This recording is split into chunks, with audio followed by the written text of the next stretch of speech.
जैश के 3 आतंकियों को पुलिस हिरासत में भेजा गया है। 6 दिन की पुलिस हिरासत में भेजा गया है। कल इन तीनों को गिरफ्तार किया गया था। हथियार और गोला बारूद के साथ इन्हें गिरफ्तार किया गया था। मोहम्मद यासीन, फरहान, फारूक अहमद हिरासत में लिए गए हैं। एक बार फिर आपको बता दें कि जम्मू कश्मीर से ये बड़ी खबर है। जम्मू कश्मीर से बड़ी खबर यह है कि जैश के 3 आतंकियों को पुलिस हिरासत में भेजा गया है। 6 दिन के पुलिस हिरासत में भेजा गया है। कल इन्हें गिरफ्तार किया गया था। गिरफ्तार जब किया गया था तो हथियार और गोला बारूद के साथ इन्हें गिरफ्तार किया गया था। और जो लोग गिरफ्तार किए गए हैं उनमें मोहम्मद यासीन, फरहान, फारूक अहमद हिरासत।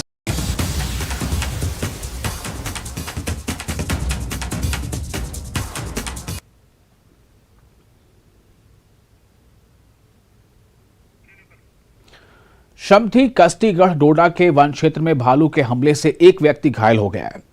पीड़ित को जीएमसी डोडा रेफर कर दिया गया है, जहां उसका इलाज किया जा रहा है। भालू के हमले से स्थानीय लोगों में काफी दहशत है। लोगों ने कहा कि जंगली जानवरों से लोगों को खतरा है। उन्होंने वाइल्ड लाइफ से कस्टीगढ़ शामठी गांव क्षेत्र में जंगली जानवरों को पकड़ने के लिए एक टीम भेजने की मांग की है।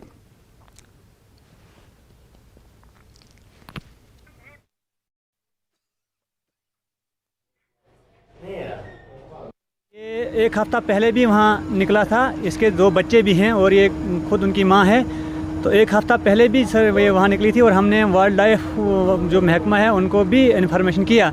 वो वहाँ आए, उन्होंने देखा, वहाँ फॉर्मेलिटी पूरी की। लेकिन उसके बाद हमने उनको कहा कि वो यहीं रहती है यहाँ। उन्होंने कहा कि अब जब कोई पटाखे वटाखे उन्होंने वहाँ डाले तो उसके बाद उस वक्त मौके पर हम वहाँ नहीं निकली। तो उसके बाद जनाब ये आज हफ्ते के बाद फिर वहाँ नमोदार हुई और ये हमारा जो भाई था ये मवेशियों के साथ था।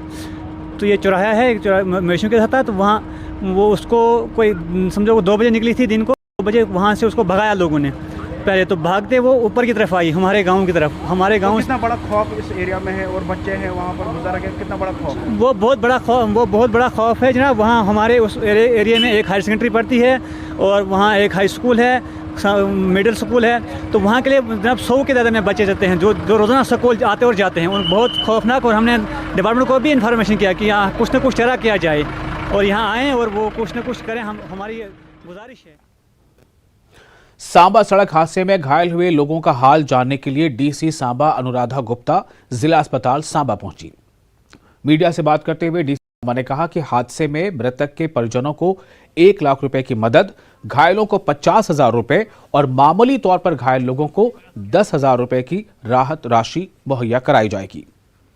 सांबा के नानकचक में हुए हादसे में 3 लोगों की मौके पर ही मौत हो गई, जबकि 15 लोग घायल हुए हैं।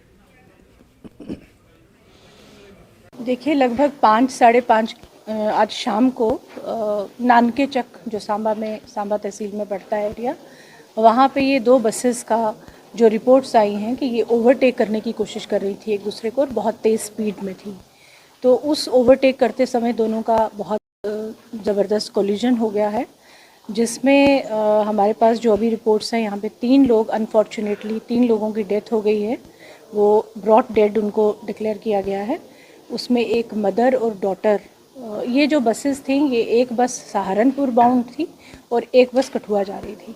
तो इसमें जो 2 लोगों की डेथ हुई है, एक मदर और डॉटर, महिला लगभग 45 इयर्स की हैं और उनकी जो डॉटर है वो 13 साल की उसकी एज लगभग होगी। तो वो दोनों की डेथ हो गई है। और एक पर्सन है जो हमारे राजपुरा से हैं, वो भी ब्रॉड डेड हैं। उसके अलावा 8 के करीब पेशेंट्स हैं जो कि अभी इस समय हमारे पास डिस्ट्रिक्ट हॉस्पिटल सांबा में हैं, जिनसे मैं खुद मिली हूँ। सब लोग अभी स्टेबल हैं, अंडर ऑब्जर्वेशन है। और 7 लोगों को हमने भेजा है जीएमसी जम्मू में और वहाँ पे उनका पूरा, हमारा उनके साथ भी बात हुई है और वहाँ पे उनको पूरा अटेंड किया जा रहा है और वो इस समय अभी तक स्टेबल बताए गए हैं। तो इस तरह से इस पे इतने ही लोगों की अभी हमारे पास ये जो रिपोर्ट आई है।